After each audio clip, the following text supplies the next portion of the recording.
The focus on attacks by hostile forces and difficulties faced easily engages the ego personality in a form of vanity.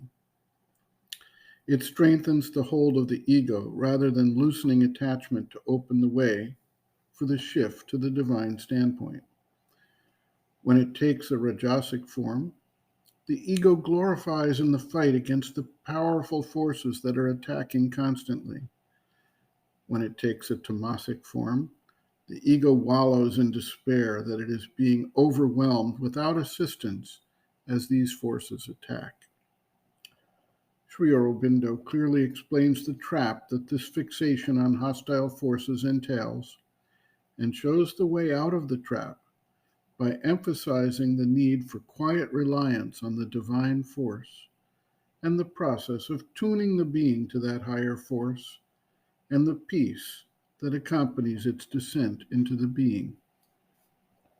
Sri Aurobindo writes, quote, "The hostiles, when they cannot break the yoga by positive means, by positive temptations or vital outbreaks, are quite willing to do it negatively, first by depression, then by refusal at once of ordinary life and of sadhana.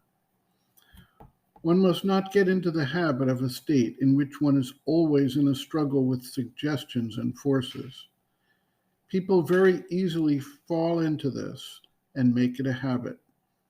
The vital part takes a sort of glowing satisfaction in crying out, 'I am attacked, overborne, suffering, miserable. How tragic is my fate.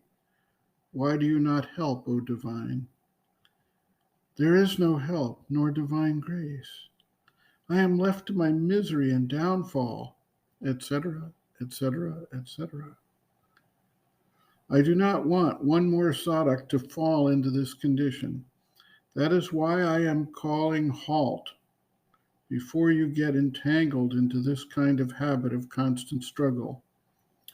It is what these forces want, to make you feel helpless, defeated, overcome.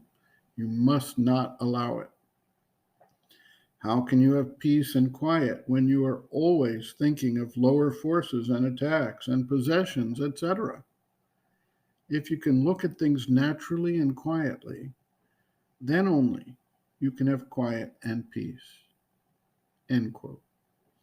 Reference, Sri Aurobindo, Integral Yoga, Sri Aurobindo's Teaching and Method of Practice, Chapter 10, Difficulties in Transforming the Nature, Difficulties Due to the Hostile Forces, pages 280 to 286.